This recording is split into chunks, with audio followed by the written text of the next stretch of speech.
We're just gonna keep it rolling with the Kinda Well Done crew. So your next poet is Evan. Give it up for Evan, y'all. Woo!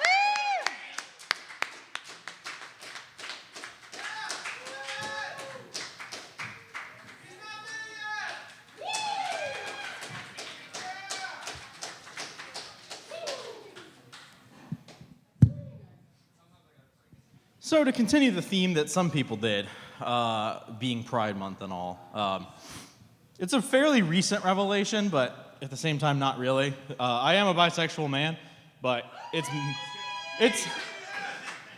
one of those situations that you might call it, with less Italy and less statutory rape of a minor, Call Me By Your Name, if anyone's seen that movie. When two people just kind of get each other and you're best friends and it doesn't bother you. It's a natural extension to continue that into a physical relationship, and then everyone tells you, that's dirty, don't do that. But why? If I had a friend who was a girl, it'd be natural, and then all of a sudden I do it with one guy who's a friend of mine, and all of a sudden it's a problem. So it is a sort of recent revelation for me, something I've never really said out loud. My parents have never come out 100% with it, but it's sort of one of those truths that you're just like, you can't convince yourself you're straight if you've blown a guy. So, kind of puts that out the window. It's just, they'll realize it. If it's on my deathbed that they realize that I was never what they exactly wanted, that's fine. But, as long as I live my life, it's fine. Yeah. I know a white cis male speaking his truth is kind of like, ooh, how brave. But even though I didn't suffer like, unfortunately, some people have, I feel super empathetic. And I'm sorry for that. So, to keep up with the terrific mood of being angry at the world and how much it sucks, this is a poem that is based off of an opera. Who here has seen The Pirates of Penzance? There is a song in that, which is basically, I guess, what you'd call opera rap. It's a patter song, and it's about a guy singing how much of a good major general he is. I have decided to retake that and create, I am the very model of a tired-ass millennial. I am the very model of a tired-ass millennial. The information era has depressions quite perennial. I know the names of many folks whose death became political, from Brown to Floyd and Taylor to all victims unequivocal. I'm very well acquainted with our tragedy stands precedent. I witnessed many war crimes by our active sitting president. Political correctness toes the lines of moral apathy. Of my 99 problems, you ain't even seen the half of me. I'm very good at overthinking anything and everything. Yes, I graduated, but I didn't learn a goddamn thing. I'm rhyming thing with thing. My flow is quite terrestrial. I am the very model of a tired-ass millennial. Mentally divergent is another name for empathy. I'm on some kind of spectrum, and I do not mean biology. I care too much about things that have not a thing to do with me, like how actors-slapping actors is a patsy for society, to forget the role the U.S. played in Ukrainian democracy. Instead of having love of myself, I searched in perpetuity to find someone who's loving to clear up some ambiguity. Red flags are easy when you see them with visual acuity, but wearing them can leave you cursed with improper promiscuity. And then I can write a song, a scathing clap, or possibly this very song, and tell you about how everything went wrong in season 8 of Game of Thrones. But when it comes to U.S. crimes and slavery tricentennial, I am the very model of a tired-ass millennial. Thank you.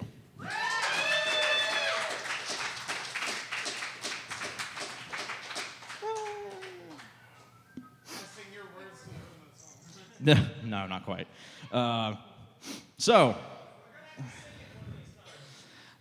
Don't tempt me. It's also very long, but I wouldn't put people through that, but it is a bop. If there's a YouTube video of it, it's a fucking bop, if you're into opera. I do. What can I say? I sing that in Music of the Night, but from Phantom of the Opera. I am a man of classical tastes. So this is a poem to my mother, and it's called "To the Woman Who Bore Me," because she has this fun joke that she thinks it's funny to say that because she and I have sort of a Germanic cold relationship, I guess you could say. So she thinks it's funny to make fun of the way I talk and how I say it. She's the woman who bore me, because I'm a scientist and that's how I speak. I'm sorry. It's hard to feel things, especially when you're judged about how you say them. So you learn that maybe you say things wrong even though they're what you're thinking. So, to the woman who bore me, dear Mom, I love you more than anything in the world, but we need to talk. I have lived a blessed life as a white man, and so I don't feel like I have the right to complain, but that's actually part of the reason. How could I feel so much like a failure when I won the genetic lottery and never really wanted for anything? Like, how did I have every advantage of the white patriarchy and still fuck up? Not fuck up in a way that makes a good story, not fuck up in a way that coworkers will laugh at my misfortune, as a story of someone who overdosed or even got married to someone they knew for 30 minutes, or even fuck up in a way that you couldn't defend my actions. Nah, I fucked up in the unromantic, boring way. The kind of way they don't make films about or write books about. I fucked up by being thoroughly average in every capacity. I had the silver spoon, and yet I chose the plastic spork. This isn't a story about how I'm actually a victim or anything like that, or how all lives matter or anything like that. Get the fuck out of here with that nonsense. Don't say that shit in my progress. Then blue line my ass. This is me asking you, my mother, why when I'm the right amount of left you support it, but as soon as your kid is a bisexual, it becomes an issue? Human beings are complicated, and how we feel about them needs to be too. Just because I was born, I don't know anything to blood relationships. I hate you and I love you. It's quite that simple.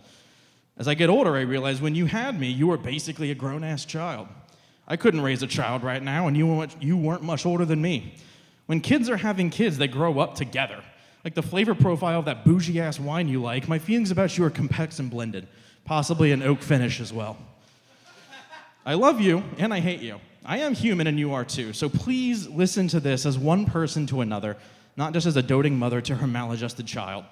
I didn't ask to be born, but some days I'm even glad that I was.